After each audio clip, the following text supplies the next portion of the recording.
Shalom, sahabat-sahabat Renungan Injil dimanapun berada. Kita akan belajar firman Tuhan mengenai menilai orang lain. Sahabat, orang Farisi dalam Alkitab punya kebiasaan yang kurang baik. Mereka suka menilai manusia hanya dengan melihat.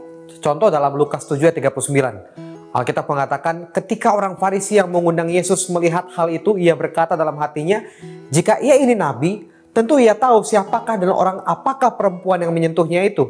Tentu ia tahu bahwa perempuan itu adalah seorang berdosa. Nah, sama seperti orang Farisi, kadang kita begitu mudahnya menilai hidup seseorang dengan pikiran dan ucapan negatif. Bahkan kita begitu jengkel ketika kita melihat ternyata orang yang kita kenal terhormat, akrab dengan orang yang sepertinya berdosa dan jahat. Memang ketika seorang merasa dirinya lebih layak dan lebih baik dalam segala hal, ia akan merasa berhak menilai kehidupan orang lain. Tetapi sahabat, di hadapan Yesus, tentu kita jauh tidak layak daripada orang lain. Yesus mengingatkan Simon bahwa sesungguhnya setiap manusia telah berdosa dan itu adalah hutang di hadapan Allah. Tidak seorang pun sanggup membayarnya.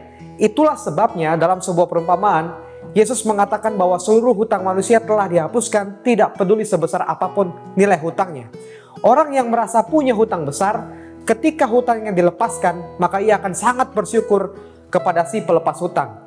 Makanya seperti dalam cerita dalam Lukas 7:39, kita tahu bahwa wanita tersebut begitu sayang kepada Yesus dan dia merendahkan dirinya dengan mau memberikan rambutnya untuk mencuci kaki Yesus. Bahkan Simon pun tidak rela hanya untuk mengambilkan air untuk Yesus, itu pun tidak dilakukan. Nah, sahabat, demikian dengan kasih Yesus bagi kita. Hutang kita yang besar tersebut telah dibayar oleh Yesus di kayu salib. Dan kita perlu merasa untuk merendahkan diri dan merasa tidak layak di hadapan Tuhan karena kita tidak mampu melakukan apa-apa untuk membayarnya. Itu sebabnya di hadapan orang lain dan sesama kita perlu merasa bahwa kita sama dengan mereka, bahkan lebih buruk.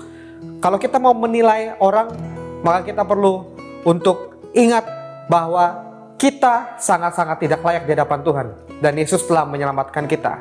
Kita perlu membandingkan diri kita dengan diri Yesus, maka kita akan mulai merasa bahwa kita jauh-jauh dari layak diselamatkan dan kita akan mensyukuri berkat keselamatan dan penebusan dosa yang telah Yesus lakukan bagi kita.